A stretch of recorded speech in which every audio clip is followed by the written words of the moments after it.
quand on veut baisser un prix ou quand on veut gagner de l'argent, que ce soit dans l'immobilier, que ce soit dans ses conditions salariales, que ce soit quand on a un gros achat à faire, on pense assez naturellement à la négociation.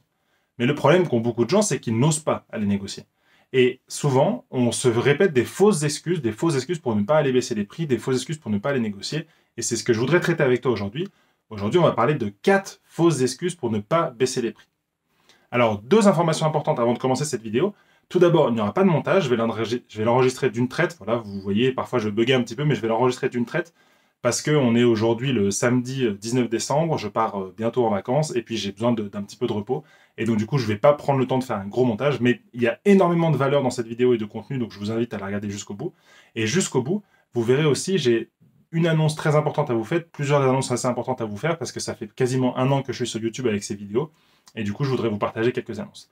Mais sans plus attendre, voyons ensemble les 4 fausses excuses pour ne pas baisser les prix. Alors la première chose, c'est la peur. Il y a énormément de peur que les gens ont quand ils pensent à la négociation, quand ils pensent à aller baisser un prix. Et c'est tout à fait normal, mais ce que je voudrais vous rassurer, c'est que c'est normal de les avoir, ces peurs, mais on peut aussi facilement les contourner. Alors, il y a quoi comme type de peur? Il y a déjà la peur que l'autre soit meilleur que moi. Forcément, quand on va aller négocier avec un vendeur, quand on va aller baisser un prix avec un agent immobilier ou un courtier ou un banquier, on se dit l'autre est hyper habitué à baisser les prix, à discuter, à négocier. Et donc, du coup, il va être meilleur que moi. Et donc, du coup, si je vais négocier et que j'ouvre la porte à la négociation, il risque de me battre, entre guillemets, dans la négociation. Alors, c'est une façon de voir les choses, mais moi, je pense qu'au contraire, en apprenant quelques bases, on peut facilement se mettre au niveau des gens avec qui on discute. Et puis, encore une fois, l'important, c'est de bien connaître ses limites, bien connaître son budget, bien connaître ses besoins. Voilà. L'autre type de peur, alors j'ai mes notes qui sont juste là, donc si j'ai mes yeux qui baissent, c'est tout à fait normal. L'autre type de peur, c'est la peur du non. Ça, c'est hyper classique. Alors, dans la négociation ou dans plein d'autres choses, le fait de demander et de oser demander, d'être audacieux, d'aller oser demander quelque chose, fait qu'on s'expose au non. Et du coup, cette peur du non fait que on se projette dans le fait que la personne va nous dire non, donc du coup, on ne passe pas à l'action, et donc du coup, on reste bloqué.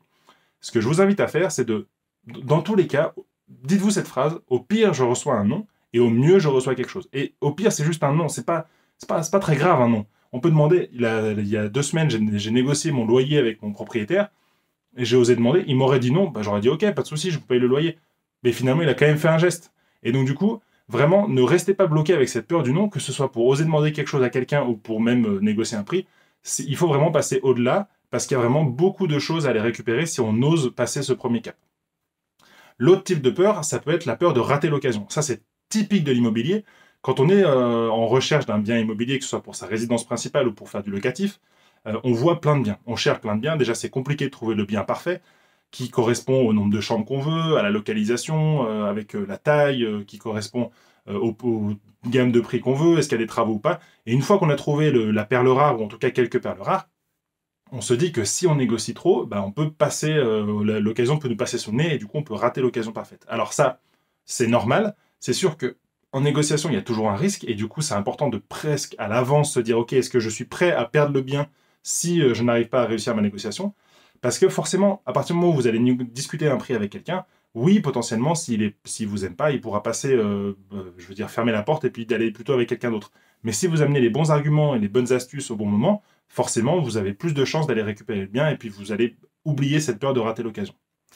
Une autre peur, c'est la peur de froisser l'autre. Alors, froisser l'autre dans le sens où on est dans une culture en France et en Europe de façon générale où l'argent, la négociation, discuter de prix avec quelqu'un, c'est très très mal vu. Souvent, c'est considéré que le service de l'autre ou le bien de l'autre ne vaut pas le prix qu'il annonce. Et donc, du coup, on se dit que si on propose ça, ça va froisser l'autre personne. Et ça, je vous invite à vraiment vous sortir ça de la tête et mettez-vous dans la place d'un vendeur. Si moi, demain, je vends une maison, je ne serai pas froissé si quelqu'un vient négocier un prix. Et même s'il fait un prix hyper agressif, à la limite, j'en prendrai pas compte, mais je ne serai pas froissé. C'est normal, c'est la loi du business, c'est un mec qui vend, un mec qui achète, une femme elle vend, une femme elle achète, et puis je veux dire, c'est normal de discuter les prix, c'est normal, donc sortez-vous ça de la tête, n'ayez pas peur de froisser l'autre, et la dernière peur que vous avez peut-être, et je vous invite à vraiment faire ça, il faut pas forcément passer beaucoup de temps dessus, c'est la peur de sa propre image, c'est de se dire, si moi je vais négocier, si moi je vais baisser un prix, je donne l'image d'être pauvre, je donne l'image d'être un pingre, je donne l'image... Et pas du tout. Pour moi, les gens qui arrivent à bien baisser les prix dans certaines étapes, par exemple d'un investissement immobilier, c'est les plus malins. Parce qu'ils se disent, ok, si j'arrive à gagner 10 000 sur mon emprunt bancaire, peut-être que les 10 000, bah, je les mets en travaux. Et puis, bah, je me refais une super salle de bain. Et puis, du coup, juste le fait d'avoir osé demander un meilleur prix au banquier permet d'avoir une super salle de bain. Donc, sortez-vous cette image de la tête que la négociation, baisser les prix, c'est mal. Et puis, commencez à oser demander.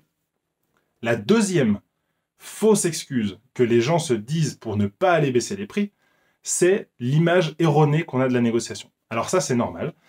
Pendant très longtemps, je dirais jusqu'aux années 70-80 à peu près, la négociation était vraiment vue de façon très binaire. Il y avait soit les négociateurs très doux, très gentils, donc la négociation douce, où là les gens essayaient de ne pas faire de vagues, de ne pas avoir de heurts dans les discussions, de ne pas avoir de friction entre les différentes personnes. Et donc, du coup, on se disait, bah, ok, si tout se passe bien, ça va, mais potentiellement, si ça commence à s'échauffer un petit peu, je ne saurais pas comment faire. Et donc, certaines personnes essayaient de négocier comme ça, donc typiquement avec les enfants et tout ça, et se disent que dans les prix et dans les discussions de prix, ça ne marchera pas. Il y avait de l'autre côté une négociation dure, donc où là, c'était plutôt des personnes qui arrivaient très sur deux, plutôt dans des entreprises, des acheteurs de grande distribution, par exemple, puis qui essayaient de baisser les prix à fond, puis qui étaient vraiment dans des considérations très agressives avec les interlocuteurs.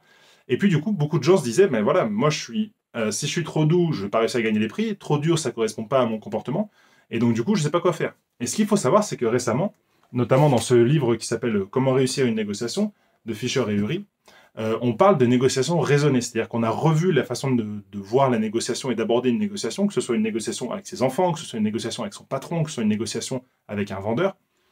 On a tout à fait revu la façon de négocier, et la théorie de la négociation permet de revoir sa façon de voir les choses, et puis de ne plus rester dans cette dichotomie un petit peu de tout blanc ou tout noir, ou voilà, tout doux ou tout méchant.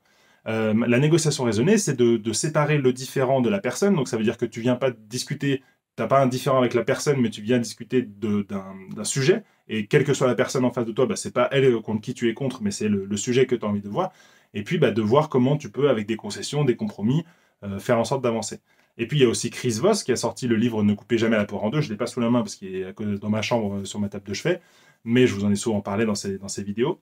Et lui, il parle de négociation avec de l'empathie tactique. Donc là, c'est plutôt de comment consulter les émotions, écouter l'autre, comprendre les émotions qu'il a, comprendre ses besoins, et puis reformuler, avoir de l'étiquetage des émotions, donc de dire je pense que tu ressens ça ou tout ça. Et en fait, l'image que la négociation, la fausse excuse où on se dit que en gros la négociation ça a une mauvaise image, bah, franchement c'est pas du tout, c'est plus au goût du jour. Alors peut-être qu'il y a 40 ans c'était le cas, mais en tout cas aujourd'hui c'est plus du tout le cas, et il y a vraiment d'autres façons d'appréhender la négociation, et c'est le message que moi je veux partager sur cette chaîne YouTube. La troisième fausse excuse que les gens se répètent souvent pour ne pas aller baisser un prix, c'est de ne pas comprendre l'intérêt. C'est-à-dire que c'est des gens pour qui ils ne savent pas pourquoi. C'est tous ces gens qui ne pensent pas que c'est intéressant d'apprendre à négocier ou d'apprendre à comment savoir baisser un prix. Pourquoi? Alors tout d'abord, c'est encore une fois un peu l'image, comme je vous l'ai dit tout à l'heure, c'est de se dire, bah, de toute façon moi j'ai les moyens, j'ai plein d'argent, donc j'ai pas d'intérêt à aller baisser les prix. Je suis 100% d'accord avec ça, mais moi je verrais plutôt ça dans ces gens-là, j'ai envie de leur dire, bah, même si tu es millionnaire par exemple, si tu as un budget de 3 millions pour acheter ta maison, bah, je sais pas, imagine tu la payes que 2,5 millions, bah, les 500 000 ici, tu peux te payer, je sais pas, 2 piscines, un terrain de golf, bah, je connais pas les prix, mais c'est pour vous dire que même quelqu'un de très riche, il peut se faire plaisir. Et en gros, pour moi, c'est le fait de se dire, on va pas juste baisser les prix par principe de baisser les prix, mais c'est de se dire comment on peut se faire encore plus plaisir avec le même budget, et ça peut servir pour ça, ça peut servir la négociation. Et du coup, bah, le fait de passer à côté de ça, pour moi, c'est un petit peu dommage. Il y a autre chose aussi, c'est le fait, tous les gens qui pensent que la négociation, c'est du marchandage. Où là, c'est des gens qui sont parfois allés en voyage en Inde ou au Maghreb, par exemple, et puis qui ont vu des gens baisser les prix pour le principe. Non, alors le marchandage, on peut dire que c'est une toute petite part de la négociation dans son ensemble, mais c'est pas du tout le principe de ce que moi je vous apprends ici. La négociation, c'est vraiment comment on va, quand deux personnes ont un différend, comment on va faire en sorte de trouver un terrain d'entente entre deux personnes. Et c'est vraiment le mot terrain d'entente qui est important, c'est-à-dire que les deux personnes, à la fin, sont censées être satisfaits du résultat de la négociation, avec des petits compromis, avec éventuellement, ils ont revu leurs besoins, à condition de ne pas dépasser leurs limites, donc ça, c'est des choses que je peux vous apprendre. Mais en gros, le marchandage, c'est juste de baisser les prix pour le principe. Et ça rejoint aussi autre chose, c'est que certaines personnes considèrent la négociation comme une manipulation. Parce que quand on lit par exemple le bouquin de Chris Voss, où on parle d'émotions, où on parle de reformuler, d'étiqueter les besoins et les émotions de l'autre, parfois on se dit, bah ok, mais en fait, est-ce que tu n'es pas en train de manipuler la personne en face de toi et de du coup la faire penser ce que toi tu as envie qu'elle pense, et du coup c'est négatif. Alors, je suis pas tout à fait d'accord avec ça, parce que comme je vous le dis, Pour moi, une négociation réussie, la personne en face de moi, elle est censée être contente aussi. Par exemple, mon propriétaire à qui j'ai demandé une baisse de loyer, lui, si je le croise demain, il va pas me dire « Putain, vous êtes quand même vraiment un salaud de m'avoir demandé une baisse de prix ». Non, pas du tout. Lui, s'il a accepté, c'est parce que je lui ai expliqué, parce qu'il a compris les besoins que j'avais, il a compris mon envie d'avoir un loyer plus faible cette année parce qu'il y avait eu la crise et tout ça. Et donc, ça lui a fait plaisir. Et presque lui, il sera content et me dire « Vous voyez, j'ai quand même fait un geste et tout ». Et donc, en fait, lui, ok, certains pourront penser qu'avec le mail que je lui ai envoyé, je l'ai un petit peu manipulé, mais c'était pas du tout le cas. Je lui ai fait une demande claire et nette, en acceptant qu'il me dise non, et lui, il m'a dit oui. Donc, pour moi, c'est pas de la négociation n'est pas du tout de la manipulation, mais il faut faire attention parce que certaines personnes, justement, en apprenant la négociation, pourront essayer d'après manipuler les autres. Et la quatrième fausse bonne excuse fausse excuse que les personnes se disent pour pas utiliser la négociation pour baisser les prix, c'est selon moi le fait de ne pas savoir comment faire. Donc c'est pas vraiment une fausse excuse, c'est qu'il y a plein de personnes qui se disent bah, comme je sais pas comment faire, je vais pas y aller. Je risque de me casser la gueule, je risque de me faire avoir, je risque de me faire arnaquer. Se faire avoir, se faire arnaquer, c'est quelque chose qui revient souvent dans la négociation. Les gens ont très peur de ça. Mais là, je vous invite vraiment à vous dire que tout le monde peut devenir bon négociateur, à condition de travailler quelques techniques, quelques façons de voir les choses, à travailler son registre un peu des émotions qu'on connaît, à travailler sa méthodologie dans le discours avec les personnes. Il y a plein de livres qui existent. Il y a plein de méthodes. Moi, je vous enseigne une méthode ici qui est assez basée sur l'humain et sur comment on fait en sorte de trouver une solution à deux. Il y a plein de critères à savoir en amont d'une négociation. Il y a plein de façons moi, je vous enseigne une façon aussi de préparer ces négociations de façon à rien oublier quand on va aller discuter avec la personne. Donc voilà. Si aujourd'hui vous êtes dans ce cas-là de juste vous dire je n'ose pas baisser les prix parce que je ne sais pas comment faire, j'ai envie de vous dire tant mieux parce que c'est facile d'apprendre et moi justement je peux vous aider pour ça. Voilà ce que je voulais vous partager aujourd'hui. Voilà les 4 fausses excuses que les gens se disent pour pas aller baisser les prix. Donc, les annonces que je voulais vous faire aujourd'hui. Alors, tout d'abord, je change le nom de la chaîne YouTube. Vous l'avez peut-être vu passer. Jusqu'à maintenant, j'avais appelé cette chaîne YouTube Comment négocier. Et en fait, de plus en plus, je vois que les gens attribuent mes vidéos à mon nom, Frédéric Molla. Et donc, du coup, quand les gens recherchent certaines de mes vidéos, ils tombent pas forcément dessus.